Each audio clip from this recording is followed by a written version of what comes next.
Alemania ya tiene nuevo gobierno a la espera de entrar en funciones, pero ¿qué se puede esperar realmente del Ejecutivo formado por socialdemócratas, pues verdes y liberales? Gobernanza transformadora, eso es lo que diversos analistas observan en el contrato del nuevo gobierno alemán. Un contrato que ha sido sellado tras arduos meses de negociaciones entre partidos tan disímiles de la llamada coalición semáforo y que promete la mayor reforma de integración europea y modernización de Alemania. En el camino aún muchas preguntas, como por ejemplo, ¿cómo van a sobrellevar el dilema de los derechos humanos y los negocios en el caso de China? ¿Hasta dónde atreverse con Rusia y Bielorrusia? ¿Y cómo no decepcionar en la transición energética y la lucha contra el cambio climático? Por eso en esta edición de A Fondo nos preguntamos, ¿nuevo gobierno alemán a la altura de los retos?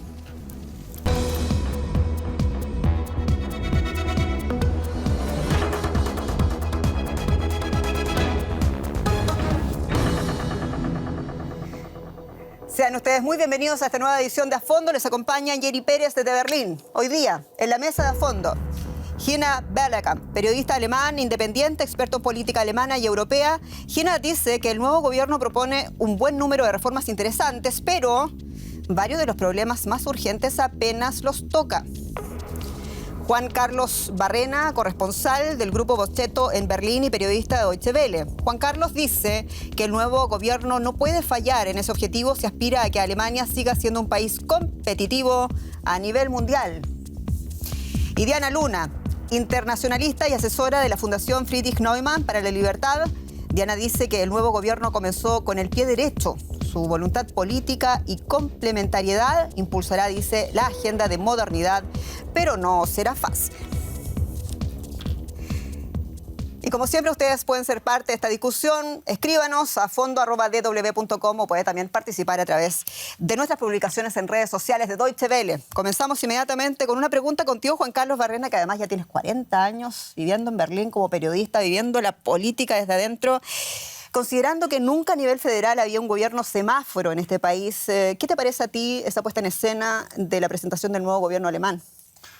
Les faltó besarse, la verdad es que es lo único que les faltó, porque la armonía fue total y absoluta. Tanto es así que al día siguiente de confirmarse que habían llegado a un acuerdo de coalición, hasta Armin Laschet, el líder todavía de la CDU, les felicitó sobre todo por eso, porque lo habían conseguido de una manera armónica, sin sobresaltos, eso sí, con un gran hermetismo y secretismo durante todo el proceso. No se ha colado una sola información mientras negociaron. Y luego han sido todo sonrisas, todo palmaditas en la espalda, todo alegrías y se les ve bastante unidos. Realmente como una visión de equipo, eso fue lo que destacó la prensa alemana también. Para ti, Diana, el nuevo gobierno alemán designado ha tenido un excelente debut en sociedad, lo dices en tu frase, pero reconoces también que las reformas no van a ser fáciles de implementar. ¿Por qué? Bueno, hay que recordar que esta nueva coalición semáforo de los liberales, los socialdemócratas y los ecologistas recibe a un país moderno, un país como Alemania que es moderno, pero en un estado en el que hacen falta muchas reformas. El gobierno, la era de Angela Merkel, hizo que Alemania estuviera en esta estabilidad, lograr esta estabilidad, pero le faltó mucho, le faltó hacer que Alemania tenga esta infraestructura de primer nivel, le faltó mejorar la situación para los jóvenes en cuanto a derechos políticos. Hubo muchas, y le faltó también una transformación climática, y entonces esto es lo que recibe esta coalición. Entonces, para hacer esos cambios hay que mover muchas líneas en el sentido federal, pero también en el sentido local y regional. Interesante. Aclaremos lo que significa esta coalición semáforo para ustedes, quienes se integran en la sintonía de Deutsche Welle y también, por supuesto, quieren aprender un poco más de lo que espera aquí Alemania en la próxima legislatura. Verde por el Partido de los Verdes, el ecologista; amarillo por el Partido de los Liberales, FDP; y rojo por el Partido Socialdemócrata, al que pertenece también el canciller designado de Alemania, Olaf Scholz. Voy con el periodista alemán presente en nuestra mesa de a fondo. Gina, tú decías, sin embargo, bueno, reconoces que son muy interesantes las reformas que plantea este gobierno de coalición y, sin embargo, dices no toca los problemas principales. ¿Cuáles? Algunos de los problemas principales, diría. Un ejemplo podría ser la política de tráfico, porque todos sabemos que necesitamos cambios profundísimos, también en el sentido climático, porque el tráfico, solo el tráfico, produce el 20% de los gases que nos pone en riesgo el clima y con eso la supervivencia de todos nosotros. Y ahí los cambios que se proponen son muy chicos. No se animaron, por ejemplo, a proponer un límite de velocidad en las autopistas. Entonces Alemania, Corea del Norte y creo que Mónaco son los 3 países del mundo que no lo tienen. Es absurdo que no se pongan de acuerdo en una cuestión tan simple, pero eso es, más allá del simbolismo, demuestra que se han sacrificado muchas cosas de las promesas electorales en el camino. Y otro tema que apenas se toca es el tema de la tijera entre ricos y pobres en ese país, que se abre cada vez más. El tema de la precariedad del trabajo, una herencia de los últimos varios gobiernos, los de Angela Merkel y también de los gobiernos anteriores de socialdemócratas y verdes. Y en ese área que toca muchas cosas que también se reflejan en la política partidaria, el surgimiento de la nueva derecha en Alemania, no se explicaría sin ese fenómeno. Todo eso apenas se toca. ¿Puedes explicar muy breve? Tú hablabas de ese límite o no límite para manejar un auto en las carreteras. Expliquemos un poquito, eso es una particularidad muy especial de Alemania, ¿no? Es una particularidad, pero creo que explica pila de cosas. En todo el resto del mundo, salvo los 3 países que yo sepa, hay límites de 100 kilómetros, 120, 130 kilómetros por hora como límite de velocidad. En las autopistas de Alemania, donde no hay reglamentación distinta, se puede andar a lo que uno quiera. Y hay gente que anda a los 200, 300 kilómetros por hora, con todos los riesgos y también con el factor ecológico, porque para andar en 120 kilómetros por hora se necesita una cantidad de gasolina. Si ando el doble, 240, no necesito el doble de gasolina, sino quemo 4, 5, 6 veces eso y hago mucho más daño a la... Ese es un punto que no aborda la coalición, dices tú, el nuevo contrato de la coalición. Del Partido Liberal. Ok, interesante, vamos a poder hablar de esto. Tenemos que seguir porque tenemos muchas aristas en esta presentación, en este contrato del nuevo gobierno alemán. Y es que tras Merkel ha sucedido un nuevo hit. Eso es lo que se dice el nuevo canciller federal designado, el socialdemócrata Olaf Scholz, quien ha despertado además grandes expectativas entre los alemanes. Invoca el sentimiento del nosotros en su nuevo gobierno y tiene grandes planes. Vamos a escuchar parte de sus declaraciones.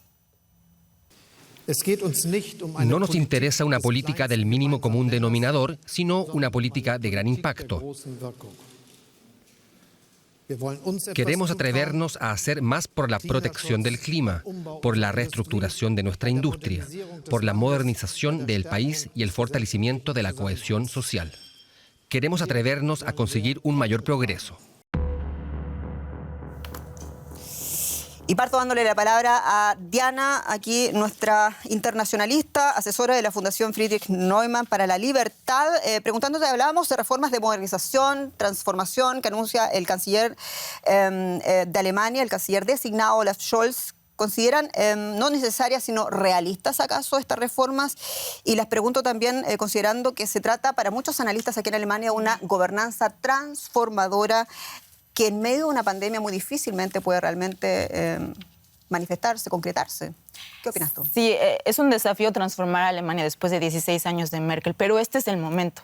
Yo por eso veo con mucho optimismo esta coalición de semáforo, porque esta coalición de semáforo está en una situación difícil de crisis por la pandemia, que es la 4ª ola que estamos viviendo en Alemania, pero tiene cosas en concreto. No promete todo, pero una cosa que promete es impulsar la innovación en Alemania, impulsar el crecimiento en base a una decarbonización de la tecnología, cuidando mucho las reducciones de las emisiones CO2 y permitir que Alemania sea eso que hace mucho tiempo fue este país atractivo para las empresas, no solo las pequeñas y las medianas, sino también para las empresas extranjeras. Por eso yo creo, soy optimista, sé que la situación es difícil, pero creo que se lograron los compromisos más importantes. Por ejemplo, hablando de la pandemia, se acordó que no se van a aumentar los impuestos porque eso sería lo peor en tiempo de pandemia. Nadie aumenta los impuestos en tiempo de pandemia porque uno quiere reactivar la economía. También algo muy bueno fue que hasta 2023 no se va a aplicar el freno de la deuda. Entonces se va a tratar de reactivar la economía a través de tecnologías verdes, pero también a través de hacer a Alemania más atractiva y un país de migrantes, que eso seguramente lo tocaremos después. Eso es muy interesante. Gracias, Diana. Lo decías tú también, Alemania está enfrentando su cuarta ola de coronavirus, con hospitales también al borde del colapso, con peores consecuencias de las imaginadas realmente, incluso por la comunidad científica aquí en Alemania. Quiero preguntarte a ti, Juan Carlos Barrena, ¿y quiénes están exigiendo ahora mismo la vacuna obligatoria? Es un tema que se está metiendo en el debate público ahora mismo, con una canciller que hoy día oficialmente se despidió, por ejemplo, de la Bundeswehr, y con un canciller designado. ¿Por dónde pasa la decisión para este problema inmediato, la gran crisis inmediata para el próximo gobierno, que es el de la pandemia? Bueno, hoy están decidiendo o han decidido ya una serie de normas nuevas para endurecer la vida seguramente a los no vacunados sobre todo, pero parece que hay un acuerdo, un consenso ya entre los gobiernos federal y federales, el saliente también y el entrante, y los gobiernos regionales, para seguramente introducir la vacuna obligatoria. Es un paso que tendrá que dar el Parlamento, en el que tendrá que haber una votación entre todos los partidos. La propuesta no sé quién la va a introducir, seguramente será el propio SPD, que es el partido mayoritario en este momento. Y lo que han comentado ya todos es que no va a haber disciplina de partido. Los diputados no tienen que someterse al dictado de su propio partido. Va a ser una votación de conciencia. Cada uno votará según le diga su moral o su ética o su conciencia. Vamos. Claro, el tema de la vacuna obligatoria no es el tema de nuestro programa, pero sí convengamos es que es la primera gran crisis de la que va a tener que hacerse cargo el nuevo gobierno alemán. Giner, ¿cómo ves esta situación? ¿Lo ves optimista? ¿Va a poder el nuevo gobierno semáforo, ¿no?, de distintas ideologías poder abordar esta pandemia, digamos, en una sola dirección? No hay más alternativa. El antiguo gobierno no trató mal la pandemia. Hizo muchas cosas en la medida de lo que era posible, en las medidas de lo que sabía. Sí, hubo faltas, el tema de conseguir vacuna al principio, etcétera, etcétera, pero estamos probando. Nuestra generación en Europa nunca vivió una pandemia, están aprendiendo todos, y creo que el nuevo gobierno no anda mal por ahí. Pero también hay problemas estructurales en Alemania, de que el tema de la salud sea en muchas partes un tema federal, que cada región decide por sí mismo las cosas que puede hacer el Estado, lo que pueden hacer las regiones. También es un terreno un tanto minado, no es nada fácil, pero no tengo por qué creer que el nuevo gobierno no va a actuar por lo menos tan eficaz como el anterior. Y cuando hablamos de Alemania, el manejo de la crisis, de la pandemia, entre muchas otras crisis de las que adolece ahora Europa y el mundo, se mira con especial atención también de parte de Europa. Bruselas ha dicho que tiene mucho entusiasmo de este próximo nuevo gobierno porque tiene una agenda bastante pro-europea. Hablemos un poquito de eso, lo que significan o podrían significar los próximos años, la legislatura de Scholz a cargo de él. ¿Podríamos ver esa convención constituyente de Europa y los Estados Unidos? ¿Les parece plausible? ¿Les gusta la idea? ¿No les gusta la idea? A mí me parece una idea que seguramente tendrá apoyos por parte de muchos países, pero que también va a suscitar contras, digámoslo así, por parte de los países que ahora mismo se resisten a hacer más concesiones a Europa, como puede ser Polonia, como puede ser Hungría, ¿no? La idea es una idea que también perseguía Merkel en su momento y que este nuevo equipo quiere sacar adelante.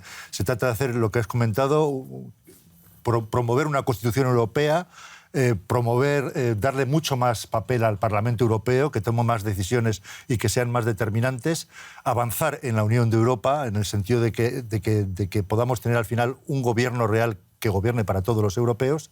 Y luego otro de los temas que han sacado, que a mí me parece muy interesante, es que en el plano electoral se hagan listas transnacionales. O sea, que la gente no solo vote a los candidatos de su país, sino que pueda votar también a los candidatos del país vecino o del país que está mucho más lejos del suyo, pero que también forma parte de la Unión Europea, ¿no? Muy interesante. Hay otros temas también, hablemos de los temas donde vehementemente Angela Merkel se optó como rechazo, se opuso, quiero decir, que es la unión bancaria y también esa creación del fondo de rescate para la zona del euro. Es algo que podríamos ver, quizás posturas distintas de parte del nuevo gobierno tratando de promover incluso esas dos vertientes dentro de organismos como el Parlamento Europeo, por ejemplo, o la Comisión Europea, el Consejo Europeo. Ahí no veo muchos cambios porque los intereses de la nación alemana y de la industria alemana, de la economía alemana, siguen siendo los mismos que antes. Y la resistencia de muchos círculos de mucho poder en Alemania a compartir riesgos con otros países y a no aprovechar a lo máximo las ventajas que tiene Alemania, dudo que esas resistencias desaparezcan. Lo vivimos durante la crisis de Grecia, cuando los otros países europeos y más de todo Alemania impusieron un curso al gobierno en Atenas que no fue beneficioso para nadie, como muchos hoy reconocen, pero no he escuchado mucha autocrítica todavía. Y el nuevo designado canciller antes era ministro de Finanzas y tuvo mucho que ver con eso. Y también el futuro ministro de Finanzas no tiene otra política en esos temas. Es más defensor de los intereses alemanes en ese marco. Así no creo que ahí cambia mucho. Digamos claramente que muchos de los países del sur no van a olvidar nunca. La posición de Merkel y del ministro Schäuble respecto al manejo de la crisis del euro, y algunos dicen también que no esperan algo distinto del nuevo ministro de Finanzas, el señor Lindner, que además es el representante del Partido Liberal. ¿Qué te parece a ti, Diana, que conoce muy bien el sector político? ¿Te parece que hay que tenerle miedo a Lindner? No hay que tenerle miedo. Yo creo que es lo mejor que le pudo pasar a Alemania, tener a alguien que está responsable de tener una política fiscal responsable y sólida, más en tiempos de pandemia. Y tan sólida que está dispuesto a tener este espacio de maniobra para no poner ahorita el freno de la deuda, sino en 2023. A ver, el compromiso con la Unión Europea está ahí, y de hecho si uno lee el contrato, el acuerdo político, muy bien se menciona que se van a dejar de tomar las decisiones en el Consejo Europeo, donde eran solo entre los presidentes. Y eso fue una huella de Merkel, que siempre dijo... Una zona muy opaca, ¿no? Exacto, muy criticada, además. Donde nadie ve cómo se toman las decisiones, y solo entre presidentes o primeros ministros se toman las decisiones. Esta nueva coalición tiene muy claro que ellos quieren que las decisiones se tomen en la Comisión, y también fortalecer al Parlamento Europeo. Yo creo que eso es muy importante.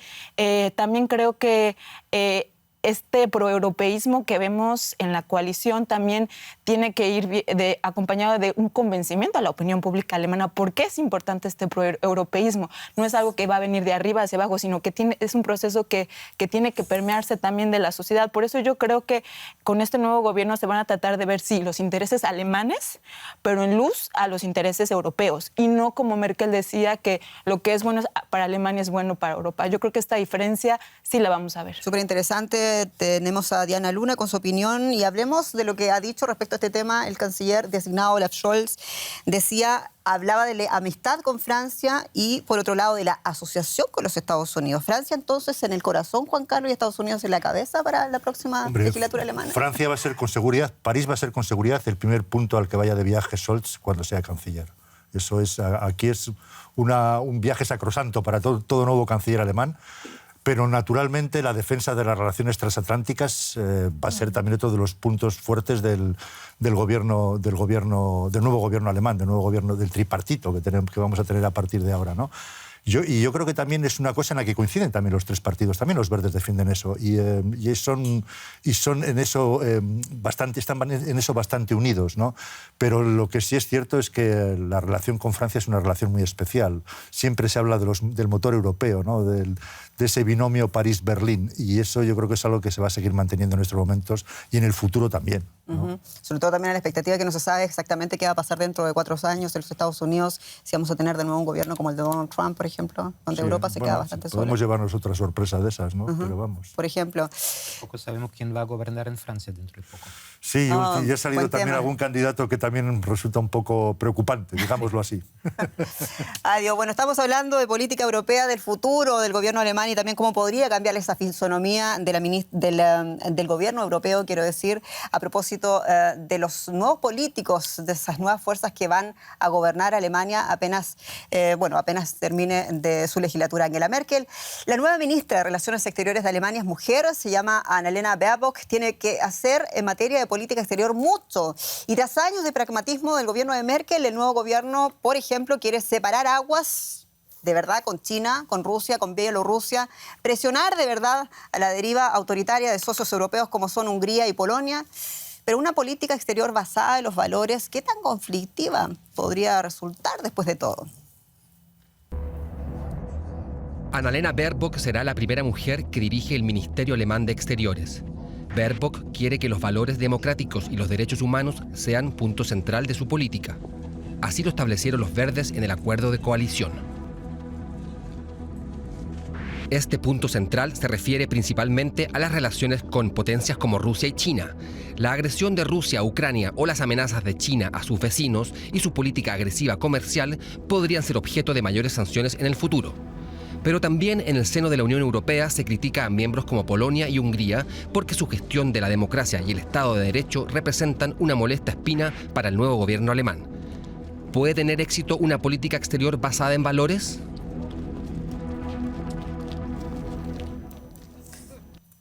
Y naturalmente queremos retomar esa gran pregunta de nuestro informe y queremos hacerlo con el alemán aquí presente. Giena, ¿crees tú realmente que los valores podrían imponerse al pragmatismo de Merkel en el caso concreto de China?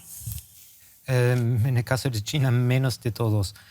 Creo que la política internacional se basa en los intereses de los países, en los intereses de las fuerzas que gobiernan, de las fuerzas que tienen el poder en los países, y es muy bueno y muy loable si además refleja los valores que defienden, pero tampoco diría que el gobierno saliente no defendió valores, no es así, pero hizo muchas excepciones y yo dudo que el nuevo gobierno vaya a hacer muchas menos excepciones. Uh-huh. Interesante, Diana. ¿Qué me dicen en el caso de Rusia, de la cuestión de Ucrania concretamente? ¿Podríamos ver, por ejemplo, el camino de más sanciones en el próximo gobierno? Creo que más sanciones a nivel de la Unión Europea sí son posibles, sobre todo si vemos el acuerdo escrito de la nueva coalición. Queda muy claro que la seguridad de Ucrania es lo más importante. De hecho, en la coalición se toca la situación tan grave de Ucrania, la situación del crimen. Entonces yo creo que eso sí vamos a ver un aumento en sanciones, y también creo que aquí los verdes tienen que lograr que su posición sea la más fuerte, porque sí creo que hay ciertos aspectos del SPD que son muy amigables a Putin. Entonces, ahí yo creo que si los verdes al final, que son los que van a estar en el Ministerio de Relaciones Exteriores, son los que toman la decisión, sí veremos un tono más fuerte respecto a Rusia y respecto a China. Y Diana toca un punto bastante sensible. ¿Dónde ponemos Scholz entre Schröder y Willy Brandt, Juan Carlos? Bueno, eso habrá que verlo todavía, ¿no? Porque no ha hecho ni siquiera arrancado, como quien dice. Pero vamos, yo lo que sí he visto es que todos los cancilleres que he visto llegar al poder, empezando por Helmut Kohl, es que al principio nadie da un duro por ellos. Todo el mundo dice, esta gente nos va a decepcionar, por supuesto no van a conseguir sus objetivos y no van a ser unos grandes políticos, pero Helmut Kohl reunificó a Alemania, Angela Merkel se ha toreado una docena de crisis con bastante éxito, y el señor Scholz pues todavía tiene una legislatura por delante para sorprendernos a todos, ¿no? Uh-huh. ¿Qué decimos, perdón? ¿Qué decimos? No, termina la idea, por favor. No, simplemente eso, que habrá que esperar y que darle todavía por lo menos esos 100 primeros días para saber, para enjuiciarle, ¿no? Esperemos a que empiece a gobernar y entonces podremos decir si lo hace bien o lo hace mal. Muy breve, ¿qué nos puedes decir de los dos díscolos de Europa, Polonia, Hungría, la deriva autoritaria? Porque ya ha habido un mandato, una idea clara de parte de la futura ministra de Relaciones Exteriores, que va a haber ahí mucha más presión de la que ha habido hasta ahora. Sí, y además no solamente por parte de Alemania, la presión tiene que ir por parte de Bruselas. Y yo creo que ha sido hoy cuando han comentado que les van a empezar a cerrar el grifo económico, que es por donde más daño se les puede hacer. Si empiezan a cerrarles el acceso a las finanzas europeas y las ayudas o presupuestos que estaban destinados a esos países se congelan, a partir de ese momento tendrán dificultades para gobernar y sobre todo para legislar como están legislando hasta ahora, ¿no? Uh-huh. Para comprometerse de una vez por todas a seguir las normas que tenemos en la Unión Europea y sobre todo los valores, que es lo que están despreciando esos dos gobiernos. Escuche muy bien lo que dice Juan Carlos Barrena, nuestro experto además en política alemana, porque lo que haga la nueva ministra de Relaciones Exteriores, Annalena Baerbock, en materia política exterior con estos dos díscolos de deriva autoritaria, que en Europa algunos sacan el molde para cómo va a ser la relación de Alemania con regímenes autoritarios en nuestra zona de emisión América Latina. Gina, ¿qué podemos decir, por ejemplo, de cómo se viene la mano para las autocracias, para los aspirantes de Bolsonaro, para todo lo que estamos viendo en en América Latina ahora mismo. El contrato en el tripartito no dice casi nada sobre América Latina. Hay que decirlo, es el último párrafo del párrafo sobre política internacional. Así son todos los contratos alemanes respecto a sí. América Latina. No dice casi nada y dice que sí, queremos mantener y fortalecer las relaciones con las democracias en América Latina y combatir el populismo, el autoritarismo y las dictaduras. Yo no sé si es buena elección empezar esa enumeración con el populismo, porque populismo es lo que diga el que está hablando. Populistas eran todos. Populista también era el MAS en Bolivia. El MAS en Bolivia es lo mismo que Bolsonaro en Brasil. Ahí tengo mis dudas. Y creo populismo que no significa metieron... algo distinto en alemán que en América Latina en español, ¿no? Pero, por ejemplo, en América Latina está más asociado también a lo que tiene que ver con las fuerzas de ultraderecha, por así decirlo. Eso sí, pero en Alemania no. En Alemania muchas veces se usa el término para descalificar a gente que no sigue el curso de siempre.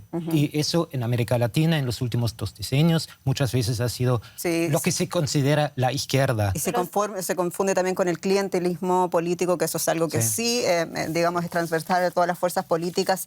Sin embargo, no está escrito en el contrato, dices tú. ¿Cómo te imaginas podría ser el próximo gobierno alemán con América Latina, considerando, por ejemplo, ese paso que les costó, ¿no? Pero de quitarle la ayuda a Nicaragua con todo lo que eso significa como forma de castigo a la reelección, nada sorprendente de Daniel Ortega.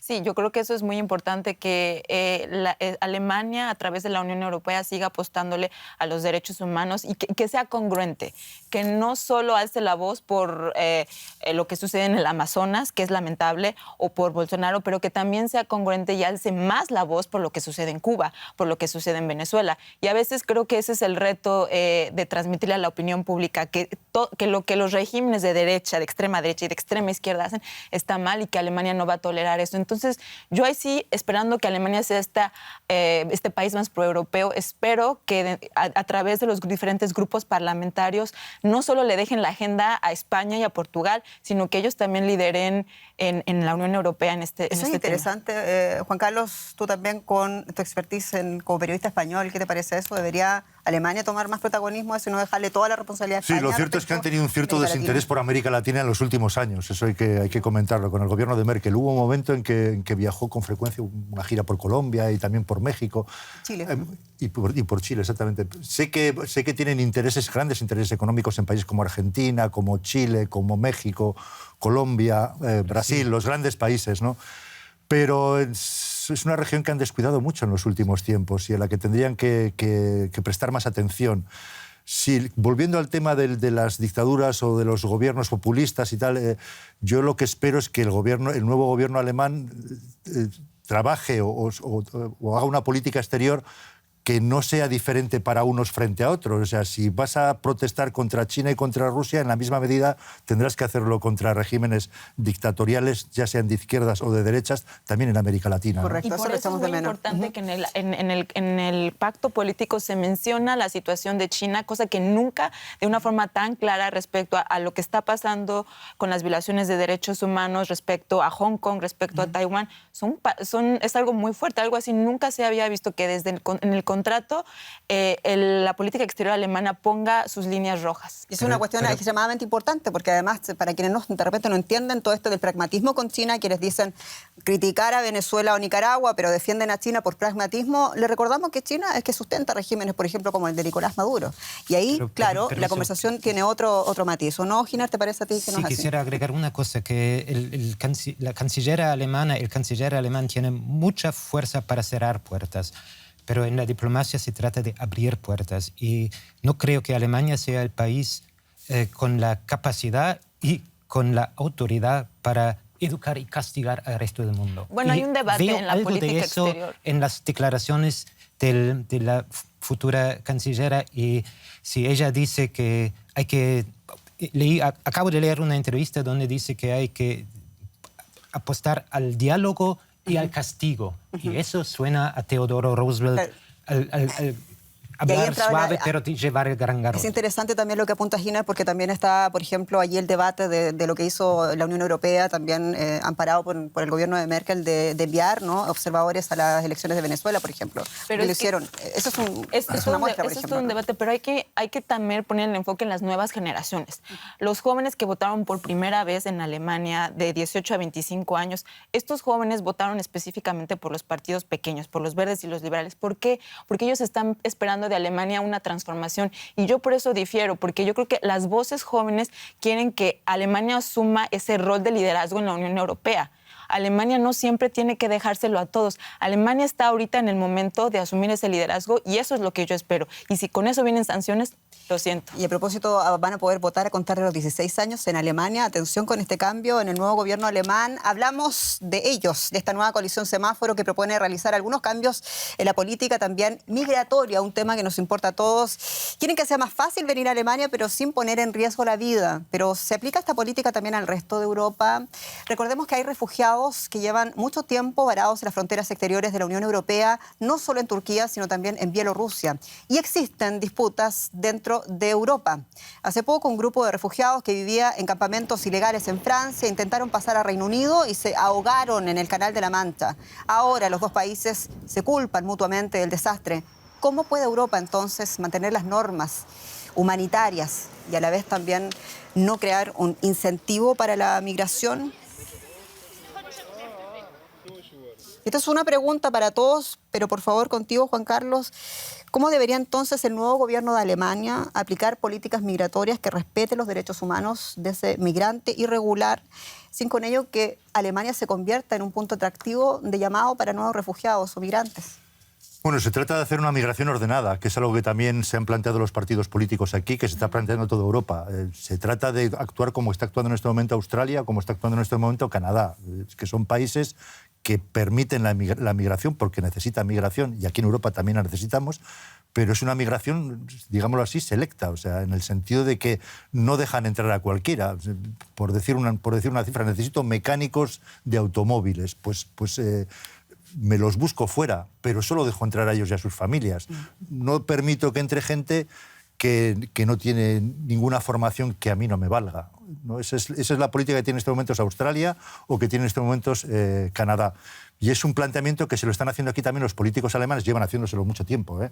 Y no solamente en Alemania, yo creo que es una cuestión además europea, porque no es, el problema demográfico no es solamente un problema alemán, el problema demográfico es un problema europeo, y están viendo que de aquí a unos años va a haber muchos puestos de trabajo vacantes, cosa que ya sucede en Alemania, porque no hay gente para cubrirlos, ¿no? Correcto. Ginar, ¿tienes algo que agregar a este respecto? Una política migratoria que mantenga los equilibrios, quiero decir, entre el lado humanitario de los migrantes, pero también el equilibrio, digamos, interno de Alemania respecto a su fuerza de trabajo, respecto es a un todo tema lo que muy significa. complejo y comparto plenamente lo que dijo Juan Carlos.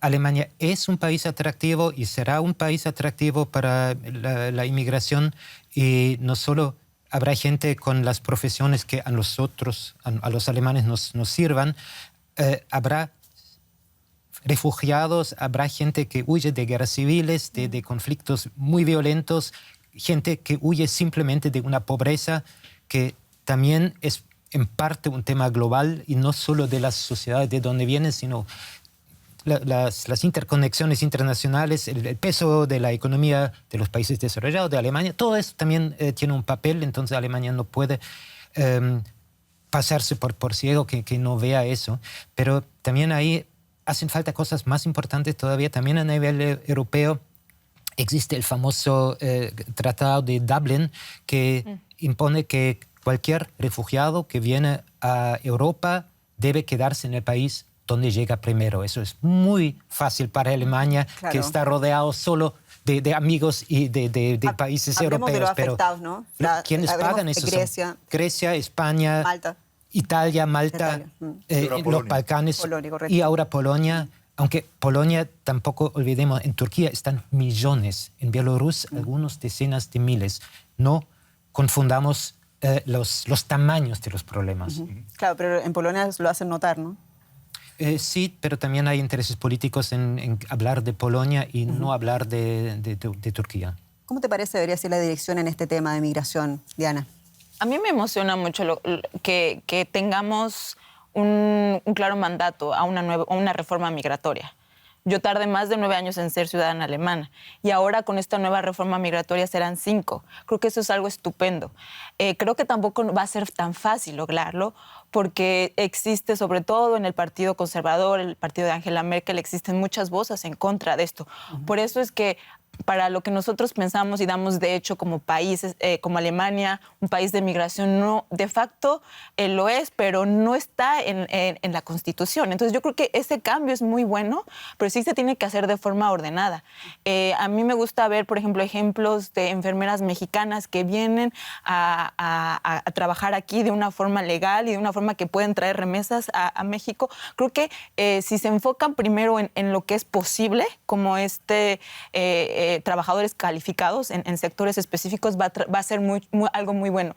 Pero lo que estamos hablando a nivel europeo eso es abrir una caja enorme donde los intereses nacionales son tan distintos que yo creo que va a ser ahí mucho más difícil pensar que en 4 años el gobierno alemán va a reformar el sistema de Dublín. Lo veo difícil, pero yo creo que es importante que Alemania se sienta este espíritu de que el migrante que viene de una forma ordenada, de una forma legal, está bienvenido y se le va a ayudar mejor a la ciudadanía y a que también tenga un derecho político, ¿no? O sea, lo vimos hasta dentro de los Verdes, el primer ministro con alemán, pero que sus padres vienen de Turquía. Esa es la Alemania que queremos, al menos la que yo quiero. Esa es la Alemania también normal, ¿no? Porque realmente es un crisol cuando uno camina por Berlín y eso es algo maravilloso también de estar aquí en la capital alemana, donde hay mucha tolerancia y donde realmente la migración es vista desde un punto de vista positivo. Estamos en a fondo discutiendo de los próximos 4 años, muchas cosas equilibrando también lo que podría suceder en la próxima legislatura. Y es que también queremos hablar de lo que podría suceder en materia energética. Hay 2 ministerios que se tienen que ocupar de la digitalización, de la nueva matriz energética, del cambio climático. Pueden haber encontrones entre 2 figuras masculinas que conforman este nuevo gobierno. Vamos a ver el siguiente informe. Robert Habeck, copresidente de los Verdes y doctor en filosofía, dirigirá el nuevo Superministerio de Economía y Protección del Clima. Esta cartera ministerial impulsará la modernización de Alemania, transición energética, digitalización, reestructuración de la sociedad. Habeck quiere hacer historia. En el centro de esta nueva historia que podemos escribir juntos está el conciliar la prosperidad con la protección del medio ambiente. El abandono de los combustibles fósiles y la expansión de las energías renovables, todo eso cuesta dinero. Al mismo tiempo, se supone que esas políticas deben ser aceptables para la economía. En Alemania, el Partido Liberal se considera tradicionalmente el garante de ello. Su líder, el politólogo Christian Lindner, será el maestro de las finanzas alemanas y, por tanto, un poderoso contrapeso en el nuevo gabinete. Alemania ha conseguido ser la defensora de unas finanzas sanas, sobre todo teniendo en cuenta la preocupación de muchos por la desvalorización de la moneda. Al final, es el ministro de Finanzas quien decide qué fondos se pondrán a disposición y cada uno de los partidos gobernantes podrá bloquear los proyectos en el Parlamento. ¿Cuánto progreso podrá impulsar el nuevo gobierno de Berlín? Claro, porque para impulsar toda la agenda de progreso y modernización que se ha propuesto el nuevo gobierno alemán y el nuevo ministro o el superministro de Habeck, que en realidad va a necesitar dinero que estaría dispuesto realmente o estaría en condiciones de soltar el nuevo ministro de Finanzas, Lirna. Te pregunto yo, ¿ves allí un potencial conflicto? Hombre, no va a ser fácil entenderse en ese aspecto entre los dos y entre los 3 partidos, ¿no? Porque el dinero al final es lo que lo facilita todo. Pero yo creo que en este acuerdo de coalición en el que han alcanzado ese punto ya está seguramente resuelto ya también, ¿no? El dinero ya seguramente ya está repartido. Lo que hace falta es que los cálculos que ellos han hecho de ingresos que va a tener este país en los próximos años también se cumplan, ¿no? Y ahora posiblemente con esta nueva alza de la pandemia, con esta cuarta ola que viene con tanta fuerza, los ingresos se van a ser un poco más recortados, ¿no? La apuesta de ellos es un crecimiento económico sostenido en los próximos años que ayudará a que los ingresos sigan subiendo y en base a ese dinero poder trabajar y cumplir las promesas o los objetivos que se han planteado. Seguramente no será complicado, pero depende en mucho, y es una cosa que parece sorprendente, de cómo se desarrolle los próximos meses la pandemia y el coronavirus, ¿no? Y le preguntaba eso, Juan Carlos, también porque hay algunos analistas que dicen Achtung, como dice atención en alemán, Achtung aquí porque podrían haber conflictos de intereses en tres partidos que tienen almas distintas, que se han juntado para hacer un nuevo gobierno y que sin embargo advierten, no deberíamos tener expectativas tan grandes de lo que podría suceder en los próximos 4 años. Y uno de los puntos es precisamente esta relación entre los dos ministerios, ¿no? ¿Te parece a ti? ¿Estás de acuerdo con esa crítica que se hace, ese punto de potencial conflicto entre Habeck y Lindner? Yo creo que es natural que en una coalición tripartita, como tú lo dijiste, con diferentes almas, vaya a haber conflictos. Yo creo que en este caso es muy bueno saber de dónde están, cuál es la base con la que esta coalición comienza. Es una nueva cultura política en Alemania. Como tú lo mencionabas, antes era muy normal que en las negociaciones se pasara información a la prensa y después eso traía mucha enemistad. Yo creo que ahorita, sobre todo entre los verdes y los liberales, hay un nuevo espíritu de mayor confianza, sobre todo porque saben que ellos son los socios minoritarios y que más les conviene unirse para mejorar su capacidad de negociación, como lo hicieron ahora, pero también su capacidad de gobierno. Por eso es que yo creo que entre Lindner y Habeck se dice que también que hay una buena relación personal. Estas relaciones personales, esta relación de comunicación abierta van a ayudar a sobrepasar los momentos difíciles, que seguro los habrá. Pero al final yo creo que los dos, en este caso líderes, están muy conscientes de que cada socio tiene que tener algo con lo que pueda convencer a su electorado que está haciendo algo por ellos. No, o sea, si quieren dejar totalmente de lado y solo cumplir sus intereses, no va a haber un futuro para esta coalición. Entonces, de eso están conscientes. Interesante, nos quedan 2 minutos apenas de programa. La última pregunta, la última ronda. Nuevo gobierno alemán, ¿van a irrumpir finalmente, marcar tendencia en temas como la era moderna, la digitalización, energías verdes, derechos humanos y también libertades civiles? Gina, ¿te parece que eso lo vamos a ver en los próximos 4 años? Vamos a ver pasos, pero no espero el gran salto para adelante. No el gran salto para adelante, dice Gina Berleca, presidente de la Fondo. Juan Carlos, ¿te parece a ti? 4 años son muy pocos. Esto es lamentablemente. Lo ideal sería que pudiesen gobernar 4 años más en el caso de que arranquen ahora con sus cambios y sus proyectos. Yo creo que sí pondrán muchos proyectos en marcha y tratarán de cumplir con muchos objetivos, pero el tiempo lo dirá. Solamente una frase de Ana Luna. Soy optimista y espero una Alemania más diversa y esperemos que así sea. Muy contenta de haber sido su anfitriona, Diana Luna, Juan Carlos Barrena y Gina Berleca. Muchas gracias por estar en A Fondo. Ustedes también. Gracias por confiar en Deutsche Welle. Soy Jenny Pérez. Hasta pronto.